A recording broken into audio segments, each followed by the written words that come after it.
വടക്കഞ്ചുവ ഭഗവതി, രക്തചാമുണ്ഡി, കൊടുങ്കാളി ഈ 3 രീതിയിലുള്ള സങ്കല്പവും ഒരേ പീഠത്തിൽ തന്നെ ഒരേ രീതിയിൽ ഒരേ പ്രാധാന്യത്തോടുകൂടി തന്നെ പ്രതിഷ്ഠിച്ചിരിക്കുന്ന കേരളത്തിൽ മറ്റൊരു ക്ഷേത്രത്തിലുമില്ല. ഇവിടെ മാത്രമേ ആ രീതിയിലുള്ള സങ്കല്പമുള്ളൂ.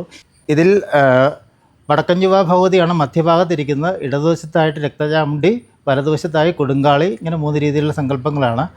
3 പേർക്കും തുല്യ പ്രാധാന്യമാണെങ്കിലും വടക്കഞ്ചുവ ഭഗവതിക്കാണ് കൂടുതലായിട്ടും പ്രാധാന്യം കൂടുതൽ വരുന്നത്. കാരണം ഭദ്രകാളി ദേവിയുടെ ഏറ്റവും രുദ്രഭാവത്തെങ്കിലാണ് വടക്കഞ്ചുവ ഭഗവതി വരുന്നത്. ഗുരുതി അങ്ങനത്തെ കാര്യങ്ങൾ, അതുപോലെ തന്നെ നേരത്തെ ഉണ്ടായിരുന്നത് രക്തം വീഴ്ചയുള്ള ഗുരു തന്നെയായിരുന്നു പണ്ടിവിടെ ഉണ്ടായിരുന്നത്.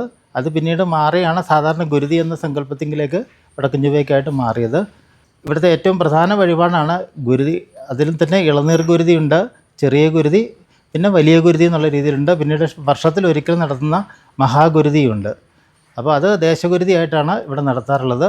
പിന്നെ ഒരു പ്രധാന വഴിപാടെന്ന് പറയുന്നത് ഇവിടെ നാളികേരം മുട്ടെന്നാണ്. അത് നാളികേരം മുട്ടിയിട്ട് അതിൻ്റെ ഫലങ്ങൾ ഇവിടെ പറയുന്നത് പല രീതിയിലുള്ള മുട്ടുകളുണ്ട്. സ്വയംവര മുട്ടുണ്ടാവാം, തൊഴിൽ മുട്ടുണ്ടാവാം, ശത്രുംഹാര മുട്ട്, അങ്ങനെ പല രീതിയിലുള്ളത് ചെയ്യുന്നു. പിന്നെയുള്ളത് ശത്രുംഹാര അർച്ചന എന്നുള്ളതാണ്. പിന്നെ നടത്തുന്ന രക്തപുഷ്പാഞ്ജലി എന്നുള്ളതാണ്. അത് ഭഗവതിക്ക് വളരെ പ്രധാനപ്പെട്ട ഒന്നാണ് രക്തപുഷ്പാഞ്ജലി എന്ന് പറയുന്നത്.